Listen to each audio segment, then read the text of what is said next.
Premier league 65ನೇ ಪಂದ್ಯದಲ್ಲಿ Sunrisers Hyderabad ತಂಡ RCB ವಿರುದ್ಧ ಗೆಲುವು ಸಾಧಿಸಿದೆ. ಲಕ್ನೋನ ಏಕನಾ ಕ್ರೀಡಾಂಗಣದಲ್ಲಿ ನಡೆದ ಪಂದ್ಯದಲ್ಲಿ ಮೊದಲು ಬ್ಯಾಟಿಂಗ್ ಮಾಡಿದ ಸನ್ರೈಸರ್ಸ್ ಹೈದರಾಬಾದ್ ತಂಡ ನಿಗದಿತ 20 ಓವರ್ಗಳಲ್ಲಿ 6 ವಿಕೆಟ್ ನಷ್ಟಕ್ಕೆ 231 ರನ್ ಗಳಿಸಿ ಆರ್ಸಿಬಿಗೆ ಬೃಹತ್ ಗುರಿ ಕೊಡ್ತು. ಈ ಗುರಿ ಬೆನ್ನಟ್ಟಿದ ಆರ್ಸಿಬಿ 189 ರನ್ಗಳಿಗೆ ಆಲ್ಔಟ್ ಆಗುವ ಮೂಲಕ 42 ರನ್ಗಳಿಂದ ಸೋಲು ಕಂಡಿದೆ.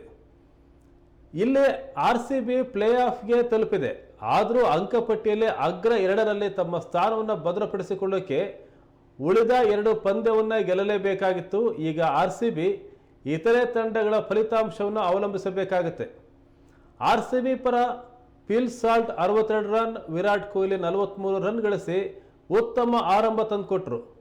ಆದರೆ ಮಿಡ್ಲ್ ಆರ್ಡರ್ ಕೈ ಕೊಟ್ಟಿದ್ದರಿಂದ ಗೆಲ್ಲುವ ಪಂದ್ಯವನ್ನು ಆರ್ಸಿಬಿ ಕೈ ಚೆಲ್ತು.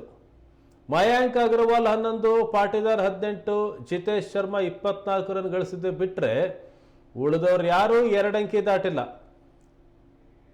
ಹೈದರಾಬಾದ್ ಪರ Pat Cummins 3, Ishan Malinga 2 wicket ಪಡೆದರು.